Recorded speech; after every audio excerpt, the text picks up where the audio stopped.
Freemasonry. Its name is legendary. Its origins are steeped in myth. Historically, Masonry is descended from the craft guilds of the medieval stonemasons. Mythologically, the origins of its rituals are found in the monumental building projects described in the Old Testament of the Bible, the Tower of Babel, and the Temple of Solomon.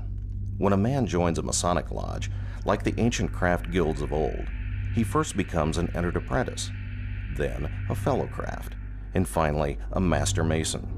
But at the end of the third degree, the new master mason is told that the master's word has been lost. There is a place and time for the master mason to discover that lost word. For the Freemason who is in search of deeper knowledge and enlightenment, there is more. Much more. And his journey has only begun. It is generally believed that the city of York in the north of England is the origin of what became modern Freemasonry. The first guilds of stonemasons were organized here, possibly as early as 600 A.D. King Athelstan, Alfred the Great's grandson and the acknowledged first king of all England, chartered the first Grand Lodge of Masons at York over 1,000 years ago, in 926 A.D. From that day to this, York has been revered as a place of origin of the Freemasonry we practice today. The York Rite is actually a comprehensive term used for 3 cooperative groups that confer a total of 10 degrees in the United States.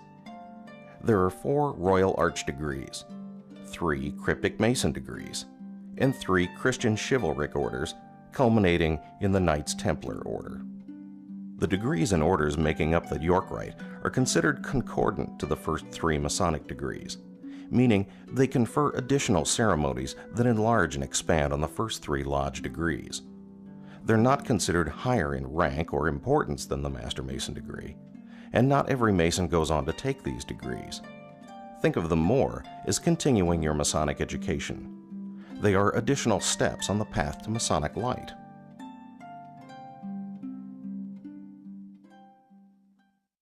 The 4 degrees of the Royal Arch are the first steps within the York Rite. Since the dawn of civilization, it has been man's desire to make his mark upon the world, to leave something lasting and permanent, for a part of him to survive long after he is gone. As societies began to construct grander and more elaborate buildings, workmen who labored long and anonymously on these structures left behind their own small signature, the tiniest record of their own individual role in raising monuments that have stood for centuries. When the great cathedrals and castles of the Middle Ages were constructed in Europe, the stonemasons who labored upon them left the same kind of record of their own workmanship behind. These tiny symbols are known as Mason's marks.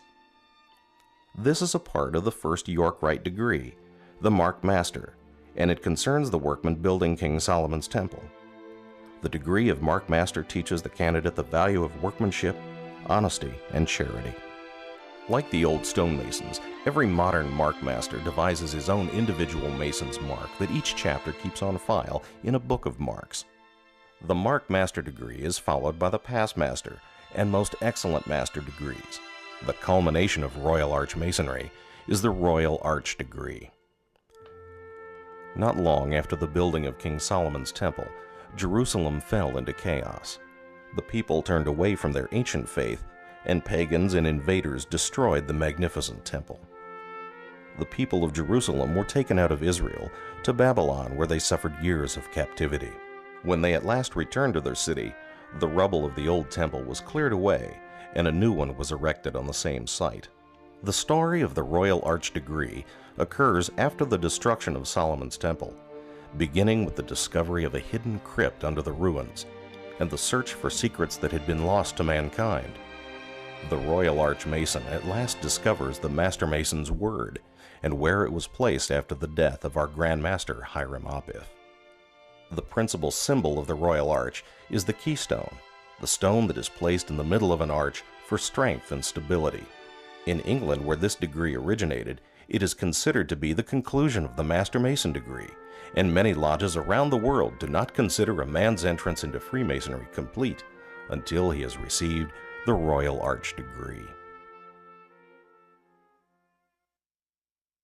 The next step in the York Rite journey is cryptic Masonry. The Council of Royal and Select Masters, or Cryptic Council, confers 3 degrees. The Royal Master and Select Master degrees in particular are based upon the legend of Enoch the Patriarch, the great-grandfather of Noah. Enoch excavated 9 underground vaults, or crypts, one below the other, beneath Mount Moriah in Jerusalem, where Solomon's temple was eventually constructed. Each vault contained secrets, and at the bottom of the 9th vault was the greatest secret of all, the sacred, ineffable, unspeakable name of God. The Cryptic Rite presents 3 degrees. The Royal Master degree returns to the days before Solomon's temple was completed. Here the candidate will walk with Hiram Abiff, Grand Architect of the temple, and his successor, Adoniram, and learn a lesson of mortality. The Select Master degree partially concerns the deposit of the secrets of the temple into their hidden location in the crypt. As a Select Master, you will learn how and why the Master's word was lost, how the lost word was preserved, and how it was discovered, by whom, and for what purpose. The Super Excellent Master degree concerns the period long after the destruction of Solomon's temple and the exodus of the Hebrews.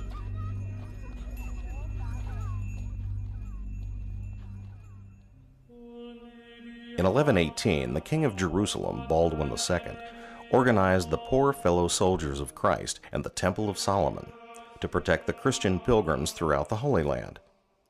These Knights Templar, as they were more commonly known, were the first warrior monks who took vows of poverty, chastity, and obedience, and yet were renowned for their fierce courage in battle. Their formation, their deeds, their sudden destruction, and the mysteries surrounding them have created a legend that has fascinated the world for 9 centuries. The Templars took the obligations of chivalry farther than any man had before them, pledging themselves both to chivalric virtue and to the monastic vows that governed their faith. These fierce knights were bound by words that sometimes seem to have been lost to our modern society: duty, honor, fealty, courage. These are words that still ring with eternal truth in the rituals and traditions among today's Knight Templar. The modern Knights Templar is a Christian chivalric order, and it is unlike any other order of Freemasonry. It stands for the noblest principles in individual life and the highest standards of good government. Because of their 900-year tradition and heritage, the modern Knights Templar remain defenders of the faith, just as knights of old.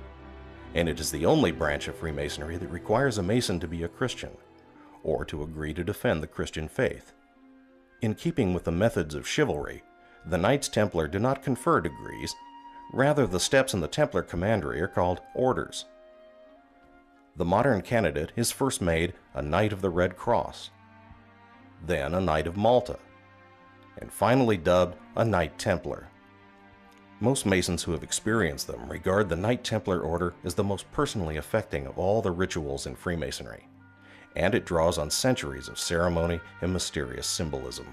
Today, the Knights Templar of the York Rite display their courage and goodwill by organizing fundraising activities. They support Masonic youth groups, and they raise millions of dollars for medical research and educational assistance. And their world-renowned drill teams are often the public face of Freemasonry in parades and other celebrations. York Rite Masons support many charities that help everyday people in our communities. The Royal Arch Research Assistance Program supports research into auditory processing difficulties. The Cryptic Masons Medical Research Foundation funds cardiovascular research programs. The Knights Templar Eye Foundation provides research grants, surgical treatment, and hospitalization for patients with vision problems. The Knights Templar also sponsor pilgrimages of Christian ministers to the Holy Land to enhance their religious experience. The Royal Arch Chapter, the Cryptic Council, the Knights Templar Commandery, all part of the York Rite of Freemasonry. The York Rite is a fun, diverse, and fascinating path on a Mason's search for knowledge and personal growth. It is rich in symbolism and history, and it links the modern Freemason with hundreds of years of history and thousands of years of legend. The York Rite Mason has a whole new world of ritual, tradition, and knowledge ahead of him. The journey that begins at the altar of his Masonic lodge is a journey that truly never ends. But the next step for a Freemason in search of Masonic light should be into the world of the York Rite.